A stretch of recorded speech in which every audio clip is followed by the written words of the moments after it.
Rajini sir அவருக்கு எதுவாக இருந்தாலும் கடவுள் முடிவெடுப்பார்னு சொல்லியிருக்காரு. அதனால எந்த முடிவாக இருந்தாலும் அவர் எடுத்தாலும் அது வரவேற்கத்தக்க முடிவு. அவர் அரசியலுக்கு வர்றதெல்லாம் நம்ம வரவேற்கிறோம், இல்லைன்னு சொல்லலை. பட் தமிழ்நாட்டு மக்களிடம் தான் அவர் அதிகமாக சம்பாதித்தவர், பணம் புகழ் எல்லாமே. அதனால் அந்த இதை தமிழ்நாடு மக்களுக்காக இப்போ செலவு பண்ண தயாராக இருக்கிறாருன்னு ஒரு எண்ணம் இருக்குன்னு நினைக்கிறேன்.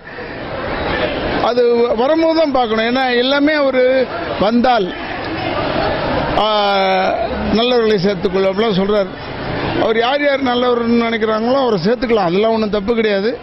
பட் அவர் வந்தால் நல்லதாக இருக்கும். வரட்டுங்க, யார் வேணாலும் வரலான் இருக்குல்ல, யார் வேணாலும் வரலாம். தீபாவுடைய கார் டிரைவர் அரசியலில் வந்திருக்காரு, தீபம்மாவுடைய கார் டிரைவர், தீபம்மாவுடைய கணவர் வர்றாரு. அப்படி வரும்போது நிறைய மக்களை ரசிகர்களை பெற்றிருக்கும் ரஜினி சார் வர்றதுல என்ன தப்பு இருக்கு? வரட்டும், தேசிய கட்சிக்கு வரட்டும், உலகம் பூராவே ஒரு கட்சி ஆரம்பிக்கிட்டு அதுக்கு என்ன இருக்கு நமக்கு?